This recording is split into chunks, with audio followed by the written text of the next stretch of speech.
eu vou pedir a palavra do Pai Daniel, que é procedente de Camaquã. Por favor, Pai Daniel.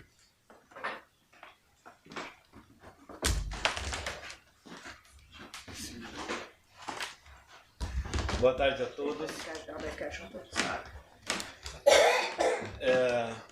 Eu sou o Pai Daniel, sacerdote de Umbanda, do TCU, Terreiro de Estudo e Culto Espírita e Umbandista, da cidade de Camaquã. E fui agraciado pelo convite da Mãe Águida para estar presente nessa tarde de hoje. Nós nos conhecemos a partir de 2008, né? E a partir daí formou-se um elo de carinho, de respeito, de amizade muito grande. E num determinado momento da minha vida que eu disse que a Mãe Águida foi a minha lanterninha. Então, pessoal, eu venho de uma família religiosa com descendência alemã e italiana. Então, por parte dos meus pais maternos, são todos luteranos. E por parte maternos são adventistas do sétimo dia e paternos luteranos. E eu umbandista. Então, pessoal, eu tinha programado um tema para se falar na tarde de hoje. Depois eu percebi que não era o ideal para o momento. E nós estamos aqui comemorando hoje 115 anos de Umbanda. Então, nós percebemos que no dia 15 de novembro de 1908, Zé Fernandino de Moraes incorpora o Caboclo das Sete Encruzilhadas e nos traz uma nova religião. Bom, mas às vezes nós nos perguntamos, e o nosso tempo é um pouco curto para que cada um possa expressar algumas coisas, quando nós falamos em religião, a gente se pergunta muitas vezes se temos uma religião ou se somos religiosos. E existe uma diferença muito grande entre termos religião e sermos religiosos. E a Umbanda, dentro da sua pluralidade, dentro dos seus contextos, dos seus segmentos, nós encontramos aí diferentes caminhos e não deixando nunca de ser Umbanda. Então, pessoal, eu acho que é necessário que tenhamos uma consciência de que essa religião, independente do seu segmento, quando nós nos colocamos como opositores, quando nós tentamos invalidar o segmento do outro, a partir desse momento nós deixamos de ser umbandista. Então, essa é uma religião tão plural, tão magnânima, que nos traz uma postura de acolhimento, de caminho, de serenidade, de prontidão, né, de acolhimento. Eu digo que Umbanda ela é um grande útero que acolhe a todos, sem distinção, de forma nenhuma, né? É uma mãe viva que está presente na nossa vida e que nos ensina a olhar para o outro e para as outras religiões com igualdade e entendermos que nós temos que respeitar tudo aquilo que o outro respeita como sagrado.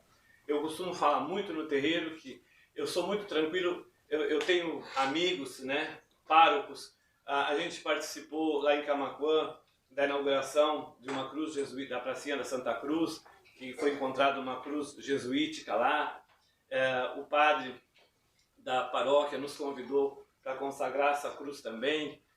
Então eu digo para as pessoas que a Umbanda nos ensina a respeitar aquilo que o outro tem como sagrado. Então, quando eu estou dentro da Igreja Católica, eu estou ali pleno e vejo a hóstia como verdadeiramente o corpo de Cristo, a ritualística e o respeito daquilo tudo. Quando eu vou numa igreja evangélica, eu me sinto evangélico também. Assim, então eu acredito que, assim como eu respeito esses segmentos, eu acho que o nosso tambor também precisa ser respeitado, né? E pessoal, nós temos aí vários segmentos de Umbanda, como eu falei, algumas Umbandas tipicamente brasileiras, outras com algum cunho mais africanista. E a gente, quando percebe os segmentos de cada um, a gente ainda vê dentro do nosso próprio grupo, da nossa própria sociedade umbandista, né, essa discriminação de algumas coisas. E nós estamos no século XXI. Nós precisamos abrir a nossa mente, nós precisamos entender realmente que não é o rótulo, e nem as palavras, mas a nossa conduta, a maneira com que nos expressamos, a maneira com que nos direcionamos, a maneira com que auxiliamos cada ser humano, que apontamos caminho. Então, eu acredito que a gente precisa buscar essa integração, essa interação, né, e nos sentirmos realmente religiosos, que as nossas atitudes mostrem o reflexo da nossa fé, o reflexo da nossa religião, no pensar, no agir, no falar, né? A cultura iorubá, principalmente, não é a questão em tema, mas ela nos traz um ensinamento enorme quanto à questão do caráter e do não julgamento.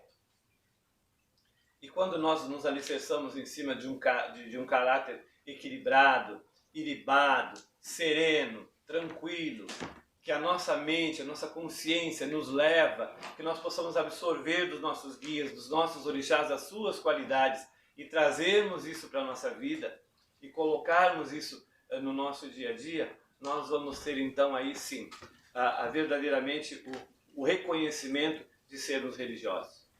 Então, isso é com o padre, isso é com o pastor, isso é com o pai de santo, isso é com o babalorixá, isso é com qualquer segmento religioso. Religiões deveriam ser prontos socorros na terra, para acolher todas as pessoas sem distinção. E que bom que essa pluralidade e que essas várias denominações existam, porque dessa forma nós podemos encontrar a nossa identidade. Então, é uma questão de sentimento, é uma questão de reconhecimento da nossa ancestralidade dentro daquele segmento que nós escolhemos para o nosso caminho. Então, tem pessoas que vão encontrar a sua essência, o seu segmento dentro de um tipo de ritual, o outro dentro de outro, o outro dentro de outro, e está tudo bem, e está tudo certo. Então, pessoal, o que eu quero trazer como mensagem na tarde de hoje é que nós possamos verdadeiramente nos olharmos com aquele propósito da qual a Umbanda foi fundada, né? Que é o respeito mútuo, que é o amor, que é a caridade, que é a entrega, porque esse caminho ele não é fácil. Ele não é fácil, porque ele nos coloca muitas vezes diante da nossa consciência. E quando nós percebemos que a perfeição não existe, o que existe é o equilíbrio. E quando nós encontramos esse equilíbrio, nós conseguimos então verdadeiramente nos identificar como seres humanos, como religiosos, e aí então auxiliar as pessoas no caminho que elas buscam espiritualmente.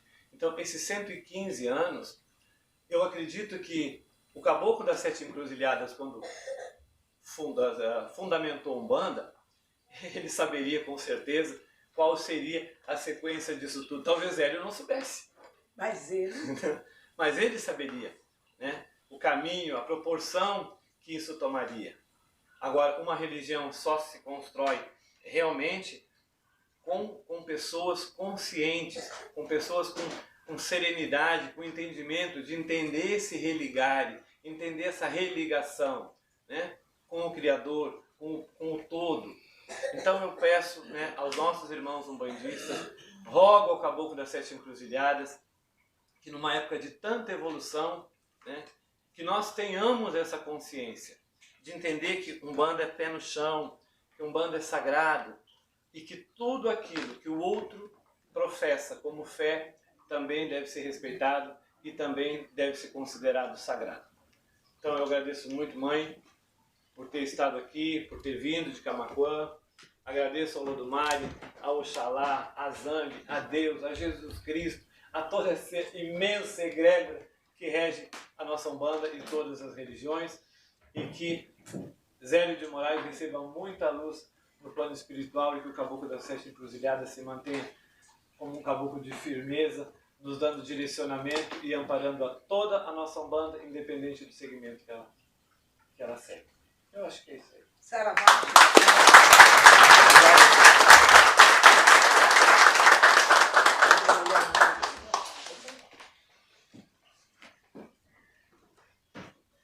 Como eu digo,